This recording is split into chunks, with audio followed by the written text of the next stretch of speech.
बिस्मिल्लाहिर्रहमानिर्रहीम। सुर जुमन दास्तान चौथों।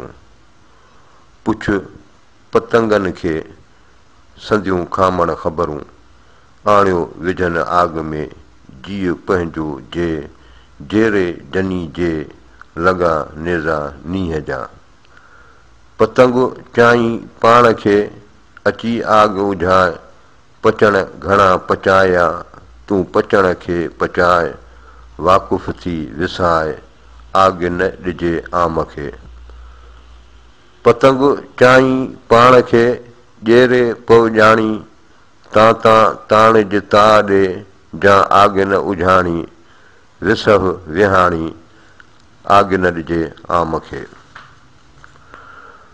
पतंग चाई पाण खे पसी मच मोट, सहाई सुपेरियन जी घिड़ त थिए घोट, सहाई सुपेरियन जे घिड़ त थिए घोट, अञा तूं अरोट खूरे ख़बर न लहीं।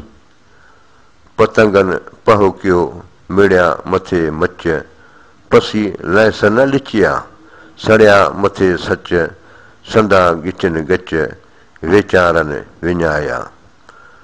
पतंगन पह करे अची उझाई आग, कीअन खे कुर्ब जी काजा लॻी लाग, मिड़ी सभु माग खाणा खूरे विच में। खाणा खूरे विच में विया पतंग सभु पची, उन्हनि वटि आतश जी सभ का सुध सची, मोटियो कोन बची खामी मिड़ई ख़ाक थिया। पुरी पतंग आया सिरी सहाय वटि, कंदा कान घटि मथो विझंदा मच में। पुरी पतंग आया सिरी सहाय साय, कंदा ॿी न का मथो विझंदा मच में। पुरी पतंग आया सिरी सहाय झल, कंदा कंध उछल मथो ॾींदा मच में। पुरी पतंग आया सिरी सहाय हेठि, थिया ॾेठारिया ॾेठ मथो ॾींदा मच में। पुरी पतंग आया सिरी वटि साहे, अची पिया आग में कूॾी सभु काहे, लाॻापा लाहे खाणा खूरे विच में।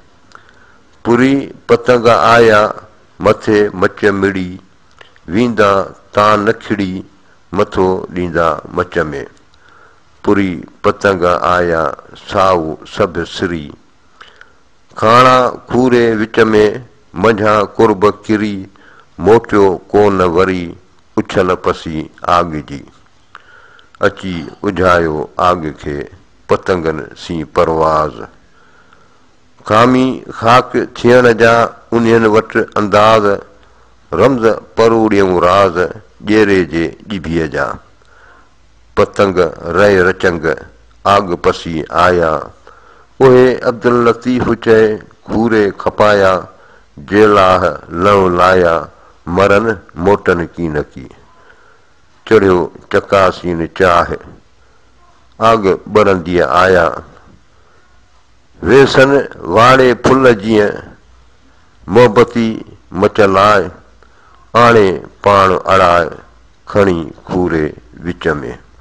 वाई दिल माही दे नाल लोको, दिल रांझन दे नाल लोको, मोहबत जे मैदान में सिर ॾींदो कोको। वल्लाहु अहलम।